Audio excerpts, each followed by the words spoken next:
Those allegations against the Hollywood producer Harvey Weinstein have given the MeToo Time's Up movement international momentum. So why are some French women saying, "Not me"? I'm David Foster, this is Roundtable.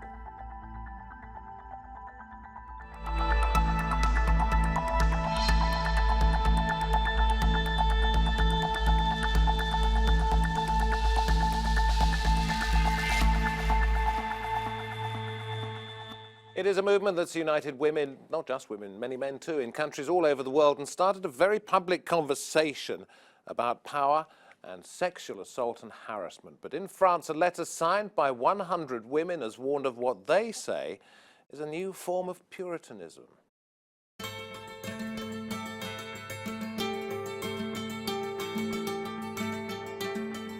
From the Twitter sphere to the Hollywood Hills, a hashtag has grown into a movement, sparking a global conversation about sexual harassment and abuse. For many, it's a dialogue that's long overdue.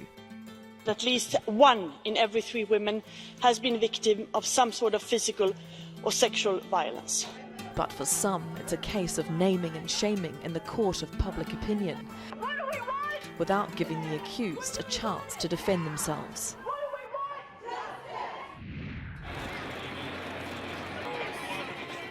Harvey Weinstein, one of Hollywood's most powerful men, accused of decades of manipulation and harassment.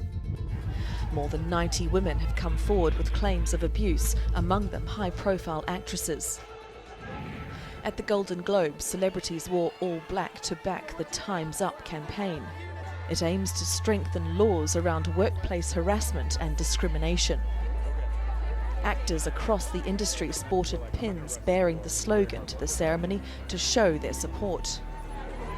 But I'm hoping that there's a sea change happening from the last few months, and that people won't be able to get away with that kind of stuff ever again, I hope. But in France, the entertainment industry is not so united. An open letter written by actress Catherine Deneuve and signed by 99 other women has challenged the prevailing narrative. Published in French newspaper Le Monde, it says, "Rape is a crime, but insistent or clumsy flirting is not a crime, nor is gallantry a chauvinist aggression." The letter acknowledges the legitimate awakening around the sexual violence women are subjected to, but criticises campaigns such as MeToo.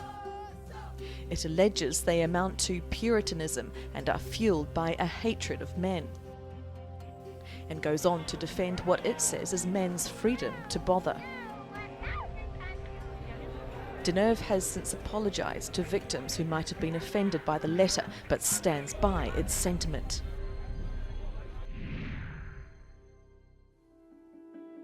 Powerful men being forced to face up to their improprieties, or the first steps towards a climate of censorship. Deneuve and her fellow signatories seem to think it's the latter. Whatever the fallout from MeToo and Time's Up, one thing is certain, this is a conversation that isn't going away.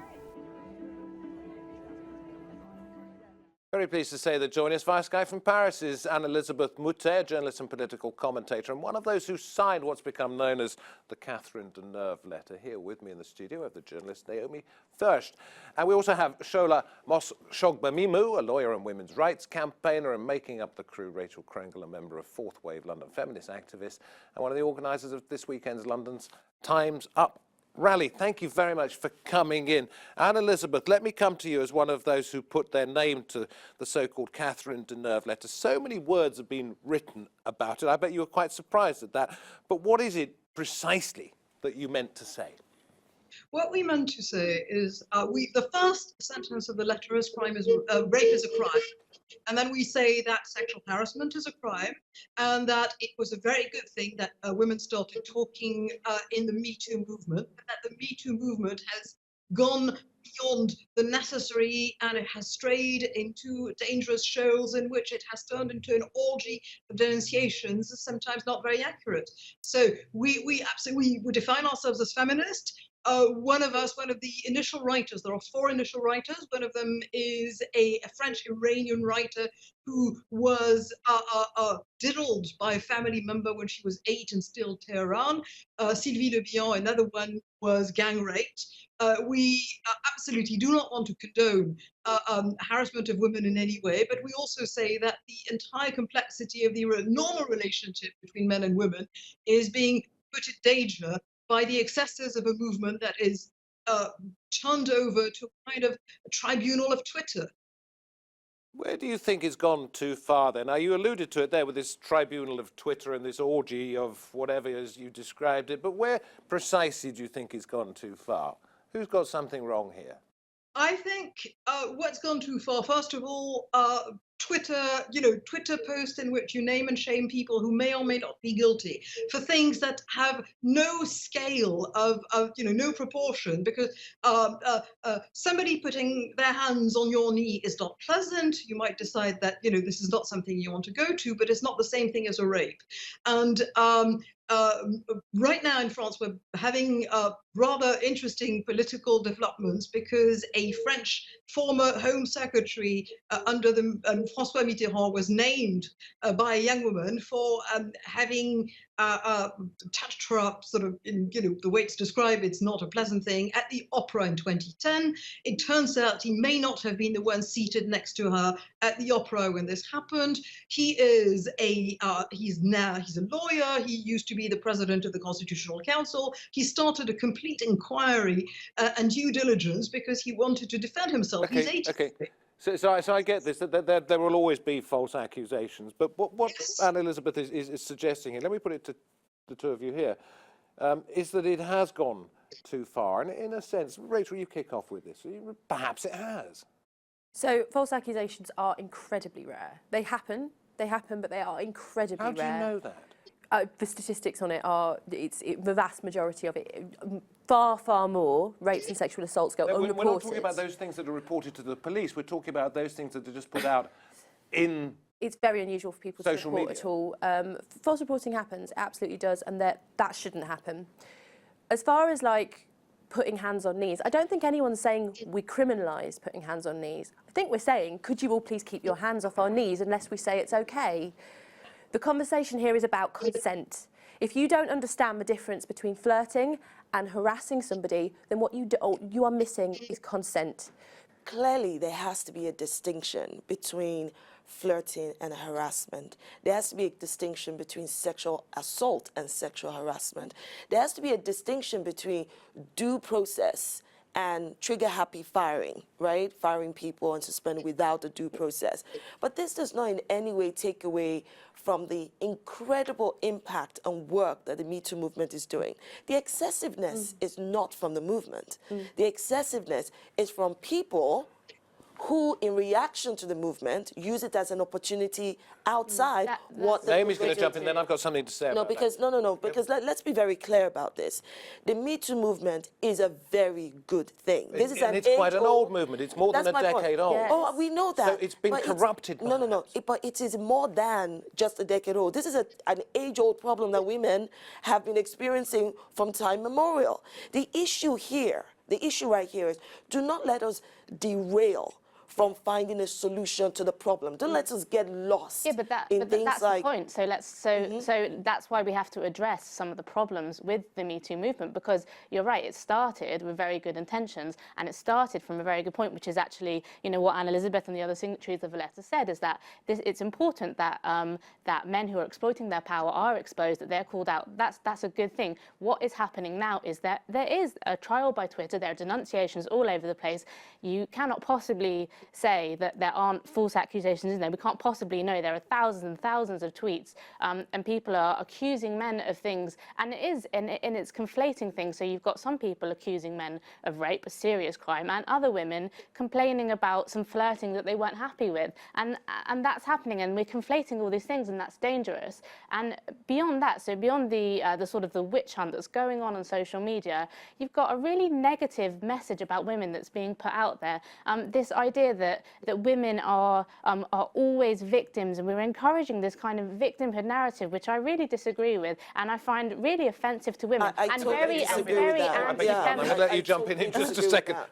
But Anne-Elisabeth was nodding at that, so we'll hear what she has to say. Absolutely, because the whole notion is there are things that are unpleasant, mildly to really unpleasant, like frottage in a metro or tube car, but we're not Victorian weak little things, and we're not going to start asking for women only separate train cars and ask for protection all the time.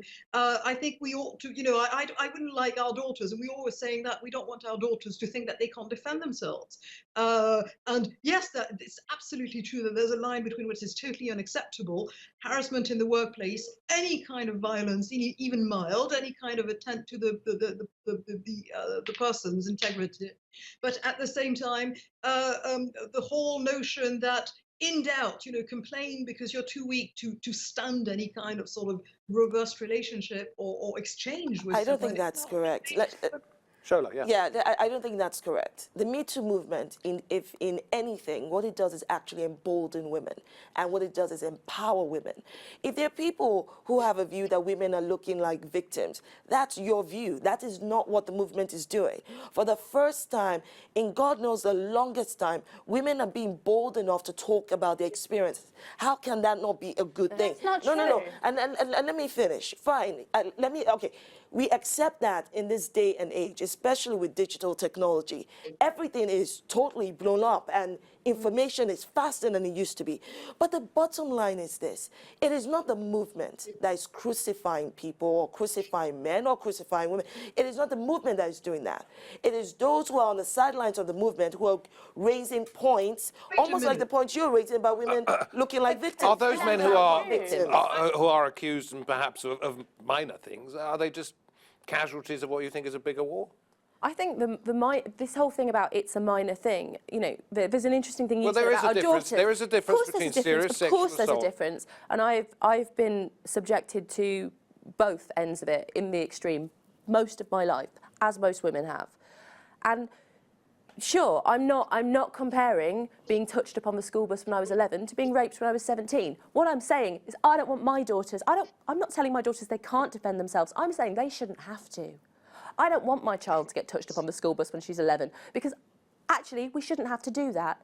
The fact that we are constantly subjected to touching, to comments, to treating our bodies like property. It is actually, yes, there's a scale, yes, there's a difference of extremes, but it is part of a culture that tells women they do not own their own bodies. It tells us that we are property. We are treated like sex prizes for men. I think there's a cultural shift. There's clearly a paradigm Come in just shift. a second, Naomi.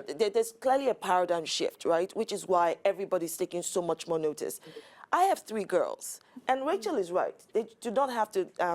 They should understand that, look, I don't have to defend myself on this. But let me tell you something. I teach my girls to speak up. Don't wait to not have to defend yourself. Defend yourself. If something is happening you don't like, you open that mouth God gave you and you say, you stop it. Now, the difference here is if a man put his hand on my knee, either because he read the signals wrong or he's trying to come on to me, and I say, get that hand off me or else, and he does. Now, I don't see that as harassment. Now, if he comes back to do it, then he's harassing me, then he's coming into my space. Naomi, jump in, please. Sure. So, and I think you're right in that you shouldn't have to put up with being sexually harassed. Of course not. No woman should have to. But there are, like as you've said, Shola has said that you encourage your daughters to be strong women, to stand up for themselves. And that's great, and that's what I'm saying. And I'm saying there is a strand of the Me Too movement that does not encourage that. It encourages people to just go and tweet something rather than dealing with situations in the moment. And it really does perpetuate this message that women need extra special protection, and that is extremely anti-feminist. That goes against the idea that we are autonomous human beings, as you are encouraging your children to be, that we have the same agency as men, and that is not the message that I'm hearing from the Me Too movement right now.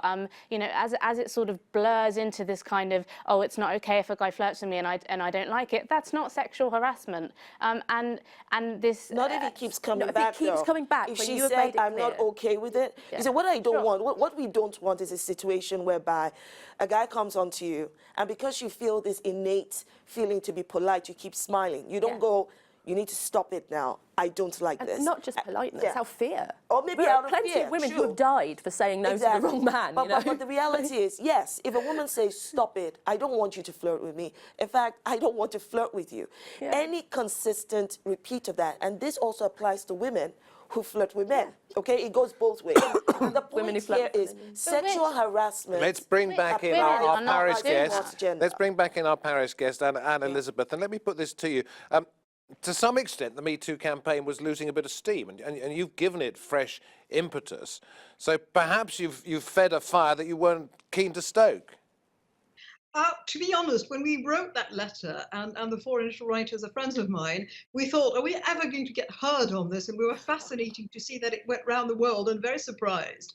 But it's sort of, there's a difference. I think, around this table, I think basically we're more or less in agreement on the broad perspective. This hasn't been the case. I've been insulted in ways that I didn't expect.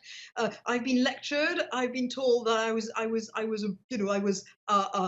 wrong. I was an enemy of women, all sorts of things. And this took sort of party lines that were very unpleasant. It's very good to be in a conversation where we can each come from different places and come on basically a broad agreement on the essentials. I have no, on details we might disagree, but on the broad agreement, I think we're all in agreement, which is good. And when you get out of the media scene, when you get out of the social media, you actually find when you speak to men and women that they more or less agree with us more than they agree with the completely militant way in which the Balance ton port in France, which is the equivalent of Me Too, but in a more violent way, was dragged. This is not the impression that I got throughout last week. Throughout last week, we got vilified. Catherine Deneuve was insulted on Twitter in disgusting ways, including that typical way that, it's sad that women would accuse the way she looks today at 74 precisely to sort of supposedly defend a feminist argument. Personally, I think Twitter should be banned, but that's another conversation. No, that's what we're talking about. No good ever came of it. But can I just add, can I just say to you quickly that I think that, listening to you now, the distinction actually is really more about the narrative that and the way the letter was interpreted. I think if the letter had come out saying, look, we are not against what the Me Too movement is achieving. And that's what it said. That's two, 3 lines. But I think it's this. I think it's more this about raising a deep concern about the reaction. So, for instance, I myself have raised some concerns where I went, hold up a second. Yes, this person has been accused. Immediately you hear the person's fired. And I'm a lawyer, so my first question is, what due process was put in place? I have to now trust that there was enough evidence for you to be able to... think the place for this is the court? Not necessarily. I think institutions should have a responsibility because So hang all on, of you're these a lawyer things- and you don't think a court is the right place for someone who's been accused of sexual assault? That is not what I said. I'm talking about the fact that the moment somebody's accused, they're immediately fired. Yeah. So what is the due The moment process? Exactly, what is the the moment due somebody's process immediately there? accused at the moment, they are assumed to be guilty? Yeah. Exactly. And therefore it must go to the courts. It's not trial by public opinion. But my point is, before it gets to the court, this person is about to lose their livelihood. I'm not standing for the men. I'm saying you institutions where these happens, where these kind of incidents happen, have you created a safe environment? Both to ensure that the victims are protected and those who are accused are given the right platform to be able to provide defense. Before you get to court, it's going to take some time. But you've already fired the person. And I have to trust that when they do fire the person, there is sufficient evidence and claims. I don't trust that that there is due process because it's not transparent and people have it's already been absolutely fired. not transparent. People have already been sacked from jobs based on accusations which have not gone to court. And if you believe in due process, then that is shocking. Then my and point can I to- bring up just But also to livelihoods mention- have been changed. That's my point. Lives have been livelihoods changed. Lives have been changed. changed. People are losing livelihoods. But the point is this. This is exactly, listen, to your point about the lack of monitoring on transparency, let's focus on creating a solution to that rather than branding the Me Too movement as something that is not working or creating problems. The movement is not the problem. The movement is a good thing. The movement is creating No, the problems. movement has not created that. People have. People who have their own... People who are part of the People movement. who have their You own can say it agenda. anywhere everyone has their own agenda. In any Mm. case, can I come back to just a point that Anne-Elisabeth said that I think is really, really important, is the abuse that the signatories of the letter have received for signing it. Catherine Deneuve was accused of internalized misogyny, which is something, an insult thrown at women all the time when you dare to speak out against what is considered the one accepted view on the Me Too movement. And I think this is another element where the Me Too movement has gone to excess and is turning into something very negative. How dare women turn on other women and tell them you're an anti-feminist because you have a different opinion on the Me Too movement? Catherine Deneuve was one of the signatories of the 343 Sluts Manifesto, which was demanding abortion rights for women in France in the 70s when it was illegal. How dare other women call her a traitor when she's a feminist and she's taken risks that women who are just, you know, tweeting a hashtag have no notion of? I think very well done with the defense of Catherine, but do not blame the Me Too movement for that. The fact that I am part of the Me Too movement, I don't blame Catherine. I'm not vilifying any one of them. I can see clearly the difference. And it happens a lot within the movement. I can see the difference and the distinction. You may not, but you need to change the narrative of the Me Too movement. No, we don't need to change the narrative. They need to change their narrative. Don't blame the Me Too movement for what it's not doing wrong. Right, and that's the same thing again. I have to change my narrative. Anne-Elisabeth has to change her narrative because we disagree with the Me Too movement. And this happens all the time. Do you actually disagree with the Me Too movement? I don't think you do. You disagree with abuses of it. Exactly. I disagree with what it's turned into. That's what I disagree with. This letter is not the movement. Yes, maybe there are variations and variables, and these things happen all the time. Even look, why did it take so long for women to get the vote? And even when they initially got the vote, people, including women, raised issues and obstacles. So let's not blame the movement for this. Let's look at what the issue is and create a solution. Then you're not looking at things clearly. Let's bring in Anne-Elisabeth one more time. Anne-Elisabeth. I have a question here. Is there such a thing as the movement? I mean, is it an entity like the Communist Party of the Soviet Union in earlier times? It's, you know, it's a wave, it's a change. It is not a monolithic entity. And I think the movement is made of human beings. Human beings are by nature complex and contradictory. I don't think there's such a thing as on one side the movement and on the other the human beings who are acting in this. But I know what a stampede is, and the movement can give creation to a stampede, and this is what we're really worried about. Right. And Catherine Deneuve mentioned something else which I think is well worth going. One thing that's deriving from this, which really scares us, is you now have actors who are being digitally erased from their body of work or from movies that they have upcoming. You've got now people who are saying you should take such pictures out of museums because they're not acceptable, because Leonardo was a paedophile, because Balthus the painter was a paedophile. There is now a production of Carmen, the opera in France, with a different libretto because it is not acceptable that people might applaud at the end because Carmen is killed, which of course they applaud the performance of the singers. They do not applaud the fact that Carmen is killed. And that way lies madness, that way lies totalitarianism. And we were scared to see the evolution of this wave into extremes that I think are contained in calling this a movement. I don't think it's a monolith. I think the whole thing, we write in the letter that it was such a good and salutary thing that it started, but one has to watch this as we are part of it. It's not an entity that's greater than us. But are you not happy that the issues that have been raised by Anne-Elisabeth and Catherine and the other 98 women in France have actually given us something more to talk about now, rather than sort of as it was dying down, wasn't it?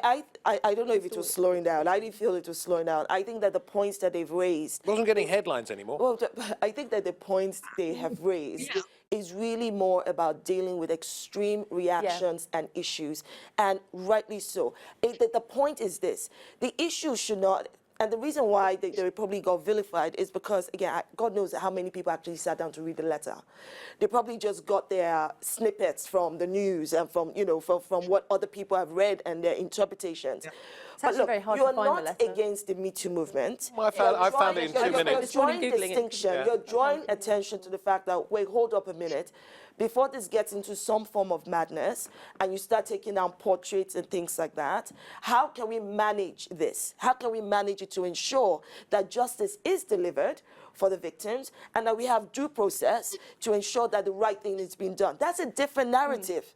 And That's where a the totally discussion different is about narrative. where That's taking not the portraits out the of only museums. issue the letter was addressing. It was addressing the narrative that that is being put forward about women. It was addressing the very censorious nature, as I just raised, that if you dare to speak out against Me Too, then you are immediately accused of things and told you're a traitor to the system, Yeah, but that kind of thing. It was bringing, the letter raised a number of issues which are but all those true if I and can which just touch concern upon me those as well, two and many things. women. First of all, Can I just say something very quickly? Yeah. Normally at the end of the programme I say a goodbye.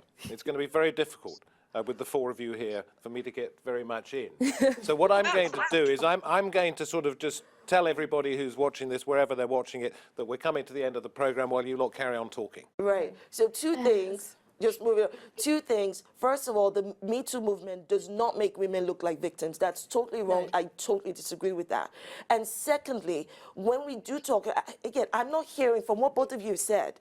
I'm not hearing you say I'm against the Me Too movement. There's nothing you've said that actually suggests to me that you're against the Me Too movement. You're against individuals within the movement who are taking it to Do not tell me equally, what I'm saying. individuals I am we- saying I said this is what I'm I am hearing. against the Me Too movement. Okay, I are agree you with against- the, so the, you're the good against- intentions you're at the against beginning, speaking but out I against- And I there you go, dislike what it has three to ad offer. ones. Please don't stop. Anne-Elisabeth in France, thank Are you very you against much the Me Too movement? indeed. From me, bye-bye, this just continues. Thank you.